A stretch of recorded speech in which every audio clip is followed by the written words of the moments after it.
అందరికీ నమస్కారం అండి. మొట్టమొదటిగా సజ్జనార్ గారికి, అంతకుముందు సివి ఆనంద్ గారికి, entire police department of Hyderabad and తెలంగాణకి మనస్ఫూర్తిగా కృతజ్ఞతలు ధన్యవాదాలు తెలియజేసుకుంటున్నాను అండి.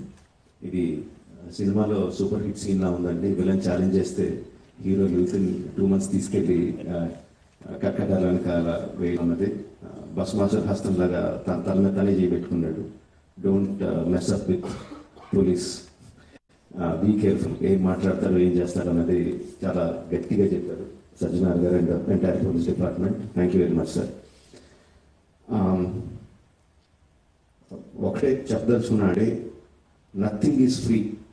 మనకి జీవితంలో దొరికే ఏ వస్తువు కానీ ఏ విషయం కానీ ఉచితంగా రాదు.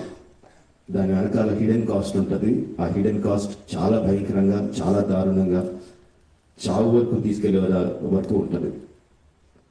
సినిమాలు ఏముంది, ఫ్రీగా చూస్తున్నాం కదా, అంతే కదా, దీంట్లో పెద్దది ఏముంది అనుకుంటున్నారు.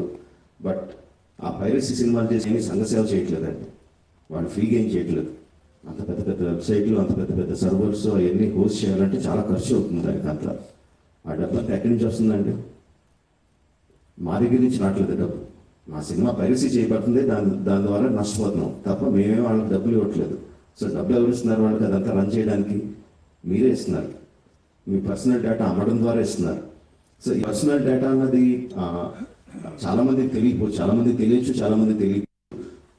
సింపుల్ థింగ్, మీ పేరు, మీ ఫోన్ నెంబరు, ఆర్ మీ పేరు, మీ ఆధార్ కార్డ్ నెంబరు, ఆర్ మీ పేరు, ఆర్ మీ ఈమెయిల్ ఐడి మాత్రం ఇన్ఫర్మేషన్ ఉంటే చాలండి సైబర్ క్రైమ్ కమిట్ చేయడానికి. అంటే ఒక రకం కాదు అది.